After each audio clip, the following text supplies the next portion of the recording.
In a recent study on homophobia in sport, 80% of participants who were lesbian, gay, bisexual, and straight said they had experienced homophobia while playing on team sports. Of those, 84% of the gay men and 82% of the lesbians had received verbal slurs such as faggot and dyke. So with the many movements leading to advanced rights for LGBTQ people in the Western world, not to mention the wonderful progression in the US with marriage equality, we wanted to sit down and talk about why sports remain so homophobic.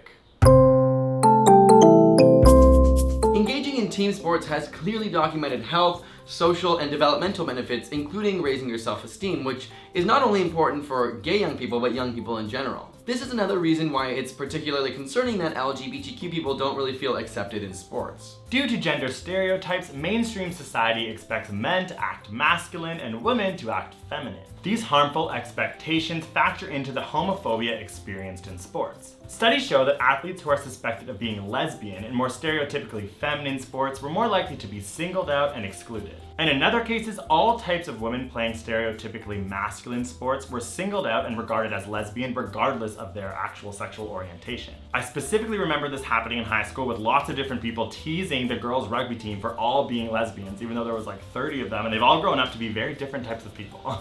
For men, sports can offer an opportunity for emotional and intimate expressions that are rarely seen outside of the game, because heaven forbid if straight men show love and affection to each other, right? But this intimacy in sports is only really expected to happen if both men are heterosexual, leaving gay men with two options basically. They can either stay in the closet or they could not participate in the sports.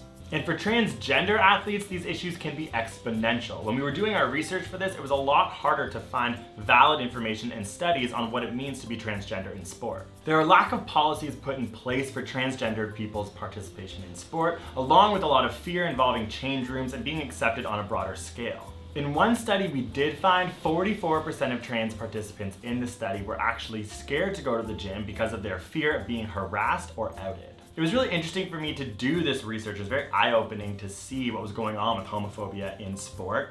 I talk a lot, as you might know, and it seems that whenever sports are brought up are some of the few times that I actually feel kind of silenced. I think it would really help my ability to be interested in sports if I could see myself represented in it. In fact, the only people I follow on Instagram who are athletes are Tom Daly, and I follow Jason Collins on Twitter, and Michael Sam. People who have come out, they're people who I kind of am excited about playing sports. Now, that's not to say that every straight person loves sports and that they're only looking for straight people in those sports, but when we think back on our history as kids and growing into adults and our relationship with sports, there's sort of a clear definer for us about why we have certain feelings and why we never really felt like there was a community for us there, and why now, retrospectively, seeing gay athletes in sports means a lot to us. Less representation in anything can lead to less interest in general, and if we even look at females in sports, we see that our culture really doesn't even focus on feminine sports. They're not broadcast in the same way, and that sort of leads to a stereotype that females don't like sports, when in fact it may just be that they're not seeing themselves represented in the same way. It's totally true. There's a stereotype that gay people don't like sports, and there's a stereotype that women don't like sports, and this could easily be because when you're brought up and you're sitting in front of your TV watching sports with your family, it's always just straight men playing. They are the most popular sports, they make the most money, the most ad revenue, etc. So it makes sense. We're not seeing ourselves represented, and there all of a sudden we lose interest. But there are some positive trends starting to happen. Studies show that more than ever people are out and playing popular sports under the age of 22. Maybe there's going to be a new generation of out, proud, powerful athletes, and come on Disney, where is your movie about the queer soccer team that takes on the straight soccer team, and on their spare time they all work at a fast food restaurant together and just kill it and sing. They also sing. It's a musical. So what can we do? Well, studies actually show that LGBTQ people are more likely to come out if they have someone on their team that they know already knows their sexuality and supports them, and they have someone that will back them up. So if you are someone out there on a sports team, just have it be known that you're fully supporting that and that you will be an ally to those people. By simply being an ally, you'll be part of making things a heck of a lot better for LGBTQ people in sports. Schools, coaches, and parents need to crack down on bullying and homophobia on and off the field. As well, referees and sports institutions need to take homophobic remarks extremely seriously. There's a huge issue going on in many different sports about racial slurs on the field, which should not be accepted at all. And there's a dialogue and there are things progressing to make sure that doesn't happen. That same thing should be happening with homophobic slurs in many sports across the world.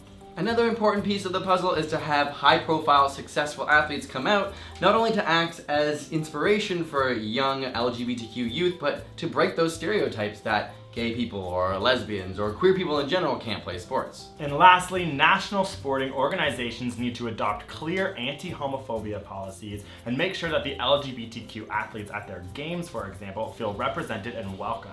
A perfect example is the Pride House, which is actually going to be here at the Pan Am and Para-Pan Am Games in Toronto, this wonderful city that you can't really, this is not the city behind it, this is a room, this is an office. But there's going to be the games happening here, and there is going to be a Pride House where people can actually go, LGBTQ athletes, spectators, and really feel like they're a part of this large sporting event. We are so proud to live in a city that's trying to host the most inclusive games ever. You can check the description below to read more about the Pride House and all the amazing things they're going to be doing throughout the games. We'd love to hear your stories, thoughts, and ideas, whether you're identifying as queer or straight. What has been your experience in sports and how have you felt? Of course, you can subscribe to us on ASAP for more content like this and many other things, and also follow us both on Instagram and Twitter right here for some, good tweets and Instagrams and whatever. But yeah, we will see you next time.